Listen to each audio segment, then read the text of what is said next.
We are back now on the Chip Shot Football Podcast here on December the 3rd. And with all the action that occurred over the weekend, I wasn't planning on talking about the Texans and the Jaguars game for kind of obvious reasons. You know, the Jaguars aren't really in it that much, but Houston did win the game 23-20. But the win was pretty much overshadowed by the moment that we had between Azeez Al-Shaair, a Texans linebacker, and Trevor Lawrence, right? A hit by Azeez Al-Shaair, a late hit on Trevor Lawrence that knocked Trevor Lawrence, not unconscious, but he hit him pretty hard to the head. I'm sure you guys have seen it, at least by this point now, if you guys have seen it on social media or anything. Azeez Al-Shaair had a late hit on Trevor Lawrence, leaving him on the ground for several minutes, and obviously he was taken out of the game. He didn't come back, but after he did apply that hit to him, everything, just went out the window. There was fights. Evan Ingram came in, and that was really the beginning of the initial fight, right, where everybody jumped on Azeez Al-Shaair defending their quarterback, right? How it usually goes, right? How you'd expect it to go. But right after that, obviously, with all the Jaguars players, defending their quarterback and things like that, Azeez Al-Shaair, just based on the nature of the hit, he was obviously going to get ejected from the game, and he was ejected, but then like a smaller confrontation broke out in the end zone as he was trying to leave, and that all kind of was going on for a bit longer until he finally left the field, right? And because of how explicit it looked and the fact that it left Trevor in that kind of scary fencing position when you do get hit hard in the head. The nature of that, you obviously anticipated a suspension, a fine of some sorts coming down on Azeez Al-Shaair, and I didn't think it would come this quickly, honestly. I didn't think it would come today, but as I was, going through some stuff in the morning, I saw that the NFL officially placed a 3-game suspension on the Houston Texans linebacker Azeez Al-Shaair for that hit on Trevor Lawrence, and it was actually NFL Vice President of Football Operations Jon Runyan who issued the suspension and made a public announcement. To spare you guys the time, I didn't have the whole announcement, but I did just take the main points from it, as to why he decided, and I'm sure a couple other people obviously decided, that 3 games was the appropriate length of a punishment for Azeez Al-Shaair. And those points that were made in Jon Runyan's statement were the fact that he delivered a forceful blow to the head and neck area of the quarterback when he had time and space to avoid it. And I agree with that part, based on what Jon Runyan was saying as one of the main points. So I do agree on that. That part seems fair. He also cited the confrontation after the ejection, right? Kind of not letting it go right after the whole big fight ended. Continuing it afterwards also wasn't a great look. So, that does make sense. And he also, in his words, cited multiple offenses for personal fouls and sportsmanship-related rules violations in recent seasons, as also another reason why Azeez Al-Shaair got 3 games instead of maybe 1 or 2 or something like that. He alludes to the fact that it has happened before, the history with Azeez Al-Shaair and previous experiences. I think it was in week 2 this year when the Texans played the Chicago Bears.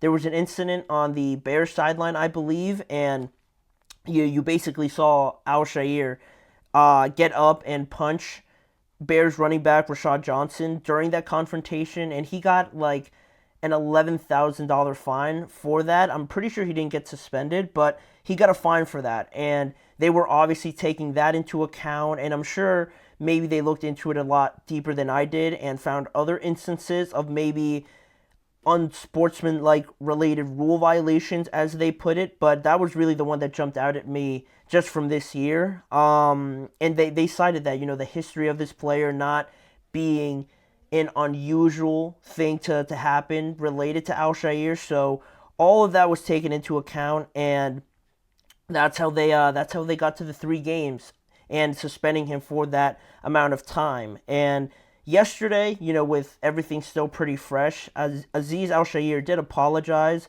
to Trevor Lawrence for the hit, and Trevor Lawrence also did give an update saying that he was fine and everything, and he obviously thanked everybody for the well wishes and things like that. Doug Peterson spoke after the game. D'Amico Ryan spoke after the game, and before I get into D'Amico Ryan's, because he said something pretty interesting that really relates to this entire thing, I do want to say that I do agree with the suspension, just in my initial thoughts on it.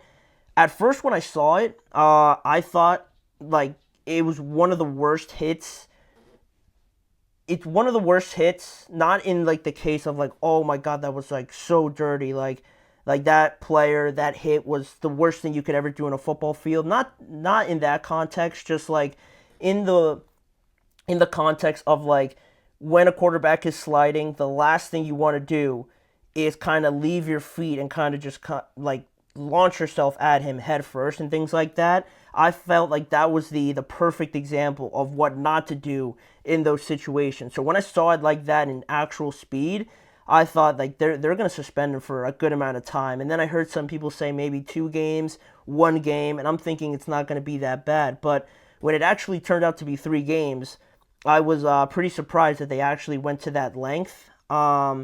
And according to other reports, Azeez Al-Shaair is going to appeal the suspension, maybe trying to get it reduced to obviously 2 games or 1 game. But yeah, I mean, the 3-game suspension I think is fair, and it's also something that I think just based on who he is and how animated he is, I mean, I don't know his character, obviously, but he feels like a very animated, very in-your-face kind of guy.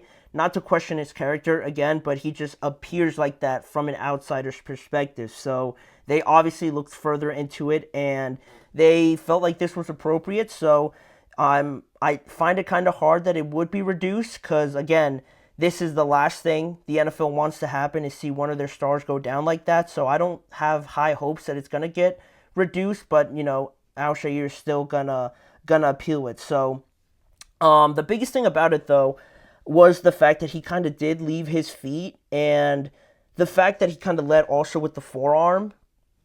You could make an argument that he, you know, is kind of bracing himself, jumping like that, and it's kind of like a natural reaction to lead and kind of protect your face like that, but it just makes it look worse. And again, I think the most important fact that Jon Runyan made was that he delivered a forceful blow when he had time and space to avoid it. And some people might say that he didn't, that it was just like a bang bang play. But if you kind of slow it down, like Trevor is going down. It's not like he's kind of like stutter stepping or anything like that. He is going down as fast as possible for a guy that's like what 6'6", 6'7", or something like that, or 6'5". I don't know how tall he is, but he's going down as fast as he probably can. You know, he's not like a shorter guy like Kyler Murray, so he's already going down. I thought that was pretty obvious. So the fact that it was just like a split second later that Al-Shaair kind of left his feet and jumped towards him, it obviously made this a lot worse. So I thought the suspension was fair. But D'Amico Ryans talked about it after the game as well, and he brought up an interesting point in, you know, defending his guy and also their general manager today, Nick Caserio, I believe is his name, came to the defense of his player, obviously.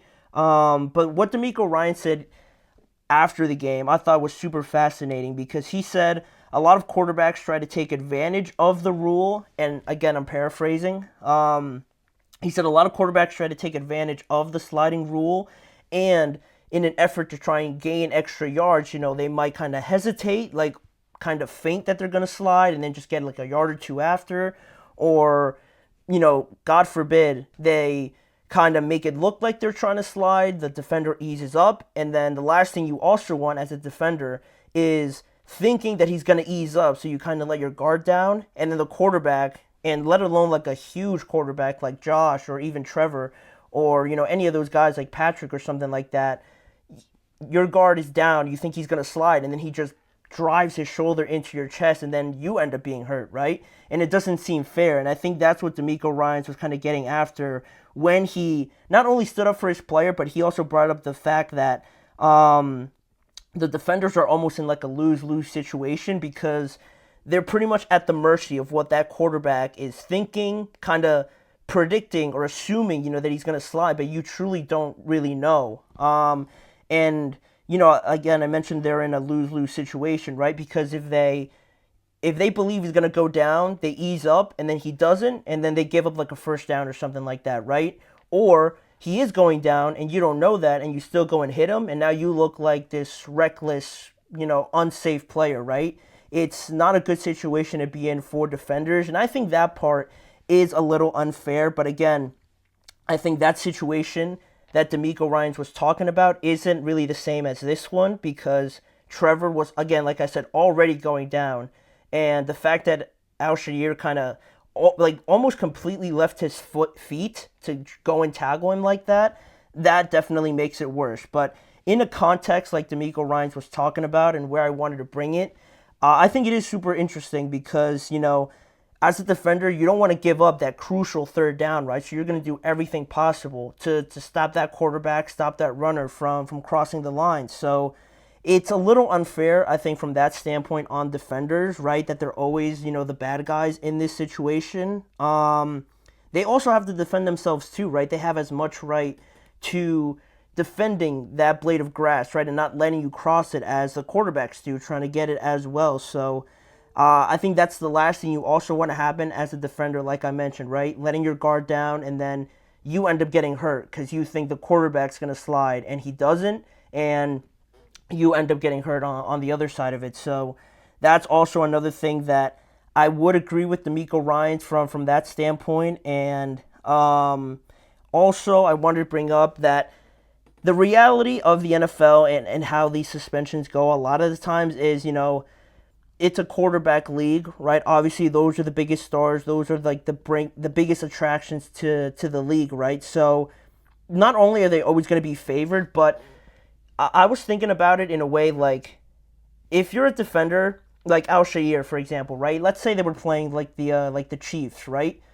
If he makes that same hit or, a threatening hit like that on Patrick Mahomes, if the Chiefs lose Patrick Mahomes, it's obviously a lot bigger of a deal if the Chiefs lose Patrick Mahomes than the Houston Texans losing Azeez Al-Shaair. And it doesn't seem fair, but that's the value of the quarterback, and especially a guy like Patrick, and especially a guy like Trevor to the Jacksonville Jaguars, right? You can take it either way. Losing a quarterback in the bigger picture is a lot more impactful in reality when you really want to get like honest about it than losing a linebacker like that. So that's why they make it so severe and so serious, right? Obviously, not just because it's a dangerous hit, you don't want to hit their heads and everything like that, but also you have to think about it that way. And that also just came into my head as I was talking about it as well. And also this spot is clearly on Al-Shaair. Again, I wanted to re-emphasize that because he did have the opportunity to stop himself, and it is tricky just because you don't really know where you go from here. Like, what can quarterbacks do to make it a lot less likely that stuff like this happens again? Or even for defenders, right? How do they, adjust to this, right? If they don't really know what the quarterbacks are going to do. I think that is something that has to be revisited, obviously, because this is probably not the last time that it's going to happen. At least you could say that don't leave your feet like that. If you're going to try and meet him at that spot and you think he's going to slide, try your absolute best to stay on your feet and not kind of launch yourself forward. But I also do want to point out, again, in favor of the defenders, that if he dives head first, I think that's completely different from sliding, because when you slide, I think you're giving yourself up. But when you dive head first, like Josh Allen kind of did for a touchdown or something like that against the 49ers, I think that's different. I think if they're diving like that, I think the defender has just as much of a right, you could say, to also dive, and kind of prevent him from getting that first down, because you're not really giving yourself up at that point. You're really saying, I'm diving, trying to get this first down at any cost, right? You're not kind of saying, all right, I don't want to get hit, so I'm just going to go down, right? Two different sentiments with that. So I thought, what DeMeco Ryans said, A lot of people probably criticize it, but I thought there was some truth into what he was bringing up when he was talking about, the whole instance and, bringing it to a macro sort of point of view. So I thought that was interesting, but this hit was definitely pretty unique in that way. So I think 3 games was pretty fair from the NFL. But let me know what you guys think of this suspension. Do you guys think it was fair, or do you guys have a different viewpoint on it? Let me know in the comment section of any of the videos. But we are going to move on from that now and go into recapping more of the games. We're going to look at the Falcons and the Chargers game. A 4-interception performance from Kirk Cousins has risen up some doubts about Kirk Cousins. Maybe you're looking at Michael Penix a little bit, looking a little bit more intriguing, maybe to start. We're going to talk about all of that and just break down the game and what we saw from Kirk's performance as well as the Chargers when we return after this break. Looking for